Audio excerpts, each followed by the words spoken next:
You know, in the wild world of social media and politics, that line between who someone says they are and who they really are can get super blurry.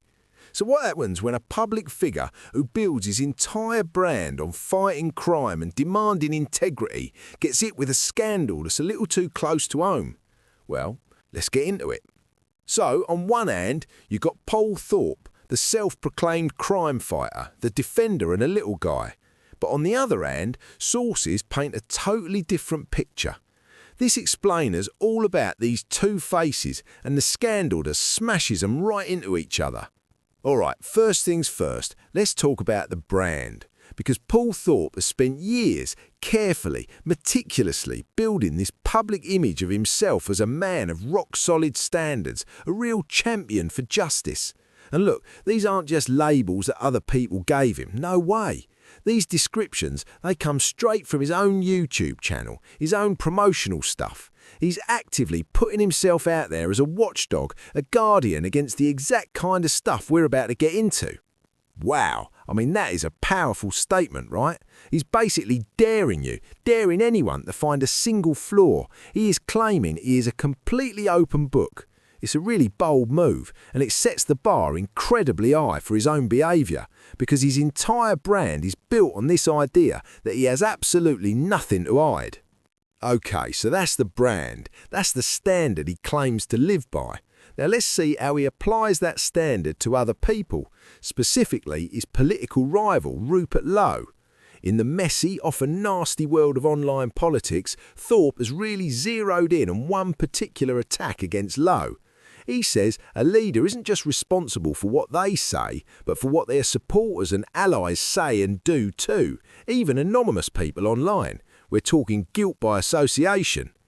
And here it is, right from the horse's mouth. He's not just suggesting it, he's demanding that Rupert Lowe police the obscene rhetoric coming from his camp.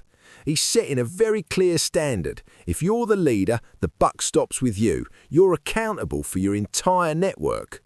So, let's just be crystal clear on the rule that Thorpe himself has established here. It's not about what you've done personally, it's about who you're associated with. A leader, according to Paul Thorpe, has to answer for what their supporters do. Now remember that principle, it is going to become very important in just a minute. And now we pivot. We're about to leave the world of political jabs and anonymous tweets and dive straight into a major criminal case, one that lands uncomfortably close to home for our self-proclaimed crime fighter. Take a look at this number, £659,433. That's over $500,000. Before I even tell you what it is, just let that number sink in. It's a staggering amount of money. Okay, so what is that number? It's the total cash all in from a massive fraud operation, selling counterfeit luxury watches, mostly fake Rolexes, to people who thought they were getting the real deal. And the con artist who was convicted for running this scheme? Jamie Thorpe, Paul Thorpe's own son. And listen, this wasn't some silly one-time mistake, this was a long-running operation. The whole thing started unravelling way back in 2014 with a customer complaint, and it ended with a guilty plea and a sentence in 2019. We're talking about years of deliberate deception. And the charges were serious. 16 counts connected to selling fake goods, using trademarks without permission. I mean, think about it. The son of the protector of fraud was convicted for the very type of fraud his father claims to be fighting against. So, we know the standard Paul Thorpe demands from his political enemies, but what happens when the crime isn't from some anonymous supporter, but from inside his own family? What standard does he apply to himself?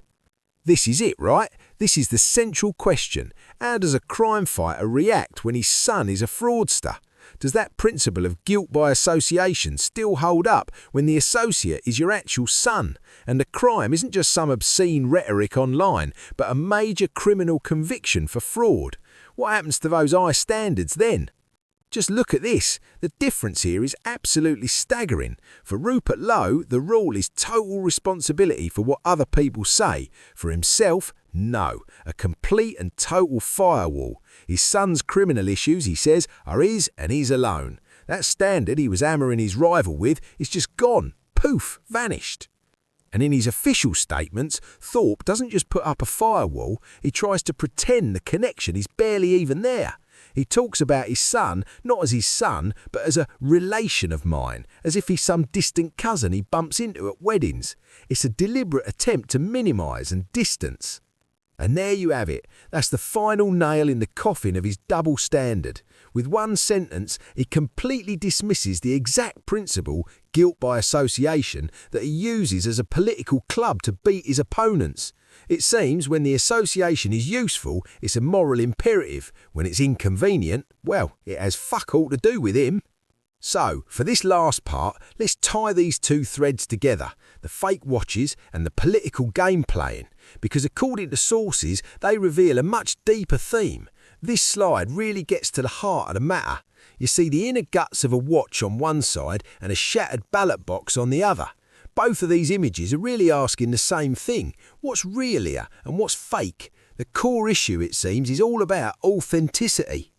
And here's the parallel that critics are drawing. The son sold counterfeit goods, something that looks expensive and real on the outside, but is fundamentally fake and worthless on the inside. The father, they argue, is selling a kind of counterfeit politics, using all the right words like unity and patriotism, but it's all built on a foundation of hypocrisy and double standards. And that really is the main takeaway here. It doesn't matter if we're talking about a fake Rolex or a political brand built on a standard you refuse to apply to yourself. The fundamental problem is exactly the same. There's a huge gap between the shiny outside and the complete lack of real, authentic value underneath. So we're going to end it here, because this whole story really pushes us to ask a much bigger question that goes way beyond just this one person. When you're looking at something that seems really convincing, whether it's a luxury watch or a political leader, how do you look past that shiny surface and figure out if what you're seeing is actually genuine? Thank you for watching the Daily Bollocks, and please like and subscribe, it helps me a lot.